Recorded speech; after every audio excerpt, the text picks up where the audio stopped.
इस कार्यक्रम के पुण्याजक हैं परम गुरु भक्त परिवार।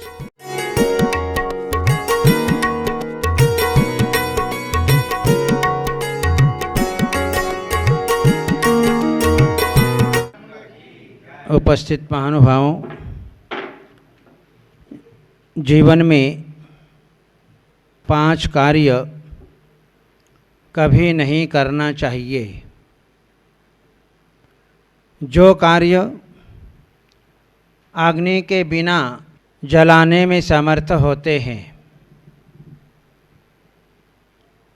अग्नि होती है, अग्नि के बिना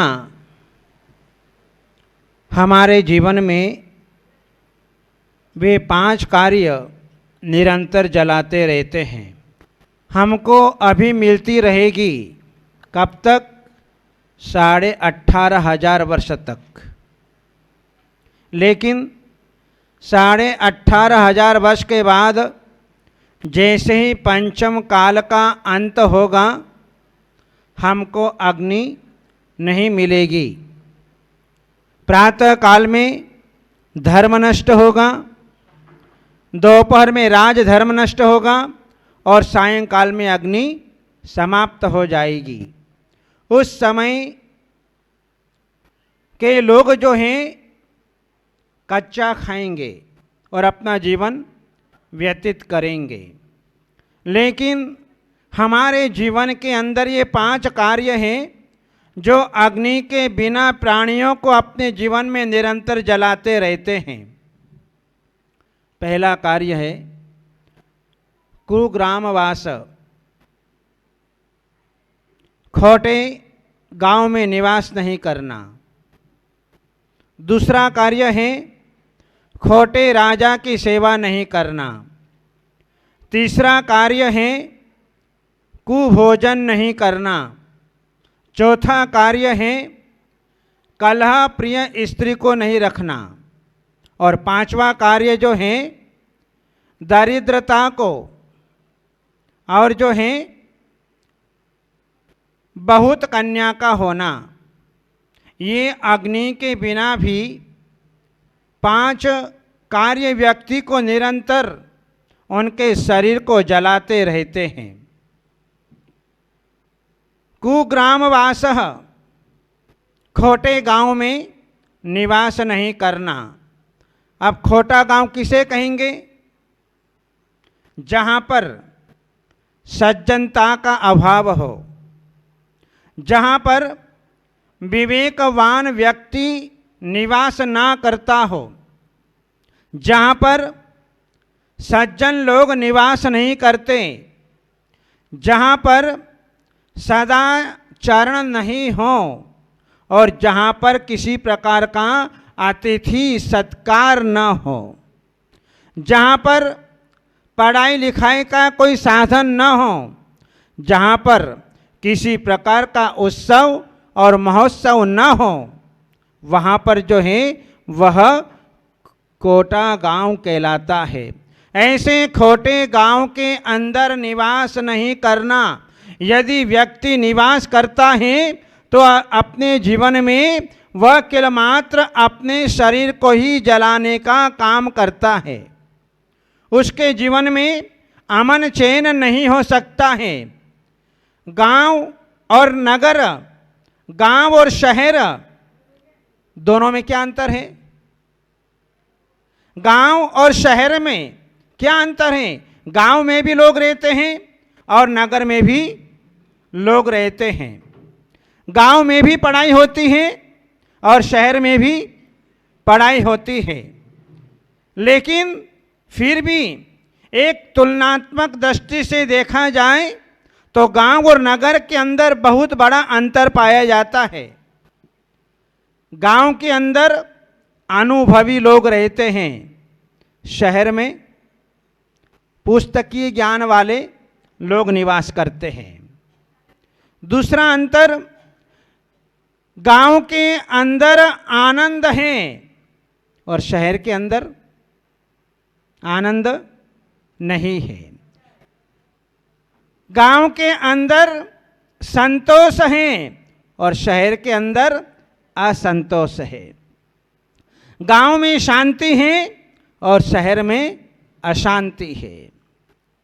ये जो है गांव और नगर के अंदर जो है शहर में हमें अंतर दिखाई देता है, लेकिन आजकल का हर इंसान गांव में रहना नहीं चाहता, शहरों में जाता है। आज वर्तमान की पीढ़ी गांव पसंद नहीं करती है, शहर चाहिए, लेकिन शहर में शांति नहीं है। गांव में जो शांति है वो शहर के अंदर नहीं मिल सकती है। जहां पर किसी प्रकार का कोई अतिथि सत्कार न हो, आप स्वयं अनुभव करते हैं इस वर्तमान के वातावरण में कि जहां पर आज व्यक्ति भूल चूक से यदि किसी के घर पर अचानक असमय में पहुंच जाए तो उसकी क्या हालत होती है। और फिर आजकल तो सबसे पहले अपार्टमेंट लेना पड़ता है कि हम तुम्हारे घर पर आ रहे हैं।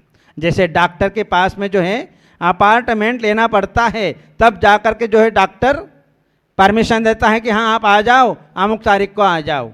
ऐसे ही जो है आजकल जो है शहरों में रहने वाले व्यक्ति जो हैं उनको सबसे पहले अपार्टमेंट देना पड़ता है, भैया हम अमुक तारीख को तुम्हारे घर पर आ रहे हैं, हमारी व्यवस्था बना करके रखना। लेकिन शहर में रहने वाला व्यक्ति सबसे पहले टेंशन में आ जाता है। सबसे पहले टेंशन कौन सी होती है? मम्मम की, हैं, भोजन की। क्योंकि आज आएगा 8-10 जन एक साथ आ गए, 15-20-25 एक साथ आ गए तो फिर मामला सारा गड़बड़। इसलिए व्यक्ति सबसे पहले होटल में जाता है कि भैया हमारे 25 आदमी जो हैं आने वाले, उनके नाश्ता तैयार, उनका भोजन तैयार करके रखना। ये हालत जो है शहरों की है। अभी कोरोना जैसी महामारी आई तो उस कोरोना की महामारी में कोई एक दूसरे को बुलाना पसंद नहीं करता था। पहले के लोग तो बुलाते थे, और जैसे ही कोरोना आया भैया कोई घर पर नहीं आएगा, सब अपने अपने घर पर, मिलने तक भी नहीं। ऐसी परिस्थिति जो है इस वर्तमान के समय में हो गई थी। तो जहां पर ऐसा आतिथ्य सत्कार नहीं होता है तो वह ग्राम जो है कुग्राम कहलाता है। अतिथि घर का वैभव होता है। आपके पास में अनेक प्रकार का वैभव है, लेकिन जब तक घर के अंदर अतिथि के चरण नहीं पड़ते हैं वह घर श्मशान के तुल्य है। जेगर साधु न पूजिए अतिथि सेवा नाही, ते घर मरघट समान है भूत बसे तीन माही। जिस घर में आतिथ्य होता है वह घर हमेशा फलीभूत होता है, और वही गांव गांव जो है कहलाने का अधिकारी होता है। जिस घर में दान होता है, जिस घर में पूजा होती है, जैसे आप लोग रोज बोलते हो, अभी बोल रहे थे, क्या महाराज आपका हमारे घर में आने का फर्ज नहीं है? हम तो रोज तुम्हारे घर में आते हैं, हम तो रोज तुम्हारे घर में आते हैं, लेकिन आपका फर्ज नहीं बनता क्या? अरे हमारा भी फर्ज बनेगा, टेंशन मत करो, कभी ना कभी तो आना ही आना है। जहां ऐसे धर्मात्मा लोग जिस गांव के अंदर निवास करते हैं वो कभी कुग्राम नहीं हो सकता है। वहां पर धर्मात्मा निवास करते हैं, वहां पर सज्जन निवास करते हैं, वहां पर विवेकवान लोग निवास करते हैं। और जहां पर ऐसा आतिथ्य सत्कार नहीं होता है तो वहां पर जो है उस गांव के अंदर नहीं रहना चाहिए। चाहे कितना धन बरसता हो, चाहे कितनी समृद्धि बरसती हो, उससे कोई मतलब नहीं है। एक राजपुत्र, उसको पिता ने घर से निकाल दिया। यदि आज अपना पिता अपने को घर से अलग कर दे तो फिर आप जीवन भर पिता के घर की सीढ़ियां नहीं चढ़ेंगे। हमको बिना प्रयोजन के क्यों निकाला गया? लेकिन राजपुत्र राजपुत्र था। उसने किसी प्रकार का कोई तर्क वितर्क नहीं किया।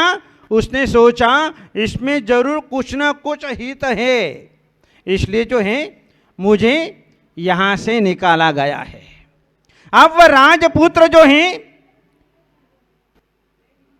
राजमहल से निकल करके गांव के अंदर पहुंचा, और गांव के अंदर पहुंचा तो गांव के लोग जो हैं, जैसे ही सायंकाल का समय था, राजकुमार जो हैं घर घर भटका और वहां पर जाकर के भोजन पानी मांगा, लेकिन किसी ने भी भोजन पाने की बात तो बहुत दूर, सब ने जो है उस राजपुत्र को डांट फटकार करके वहां से भगा दिया।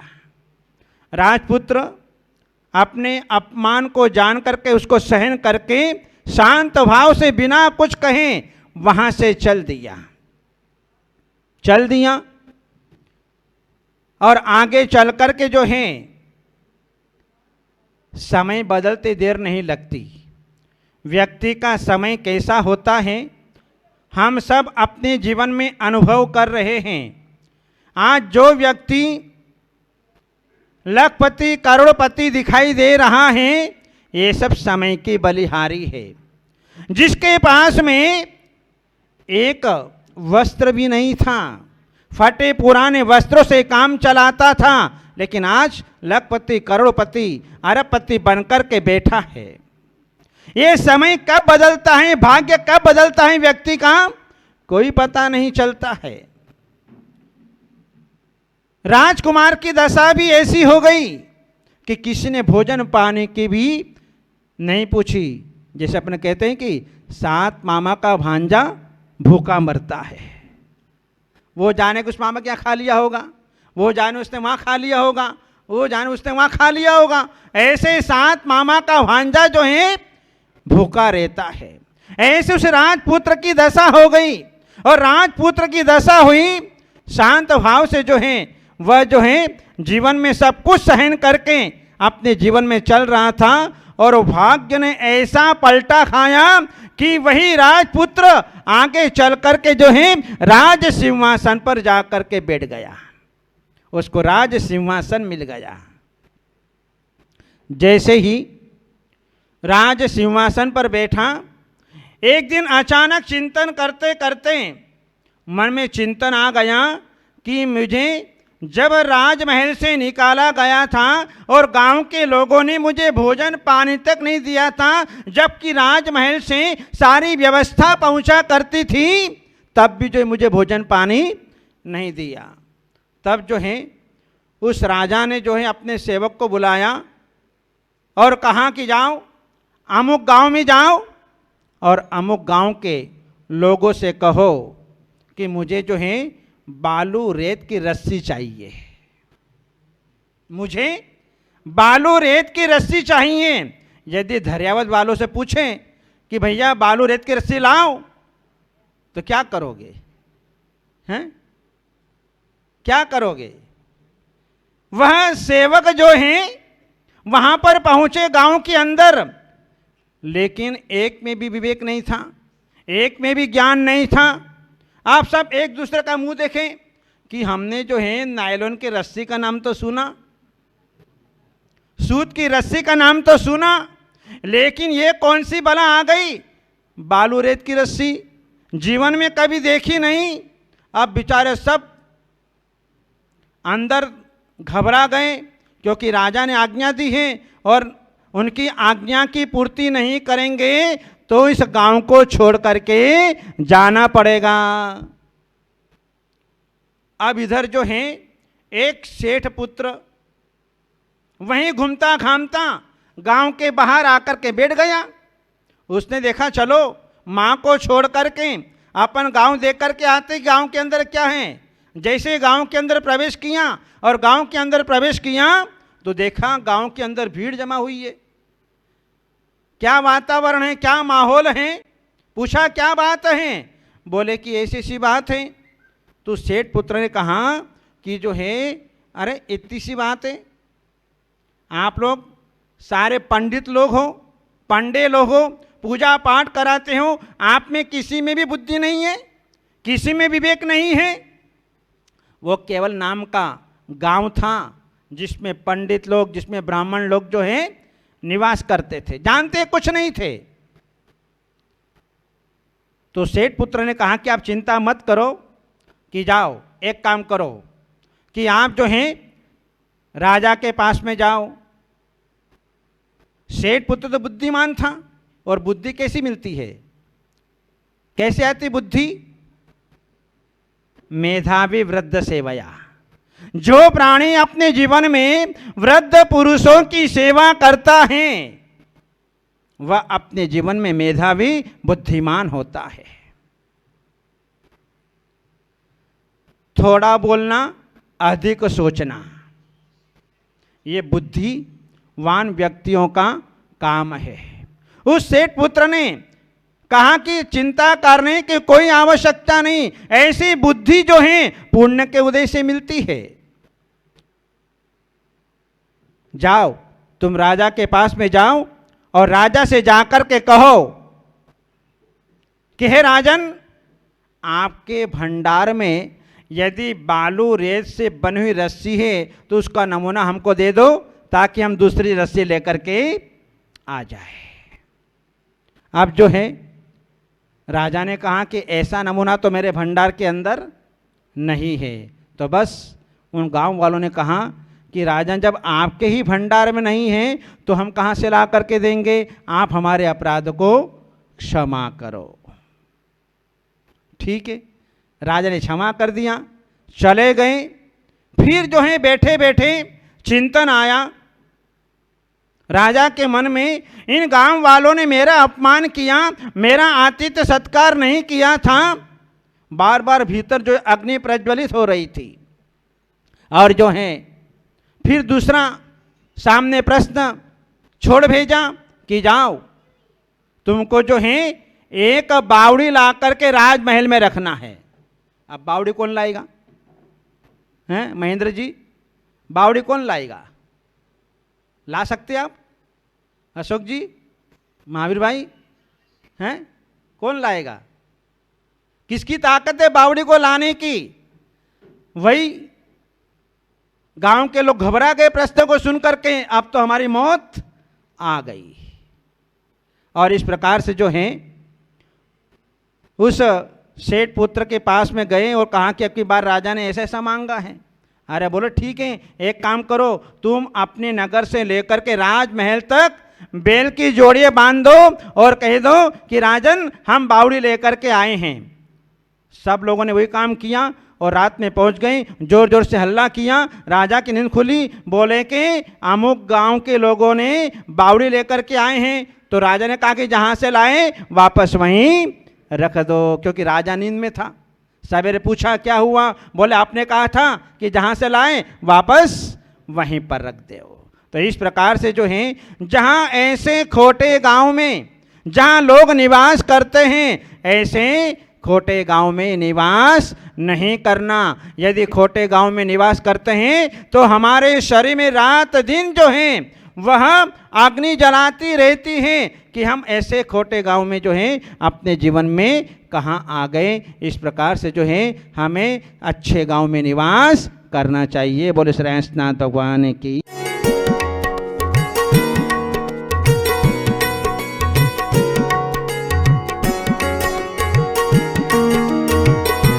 इस कार्यक्रम के पुण्यार्चक थे परम गुरु भक्त परिवार।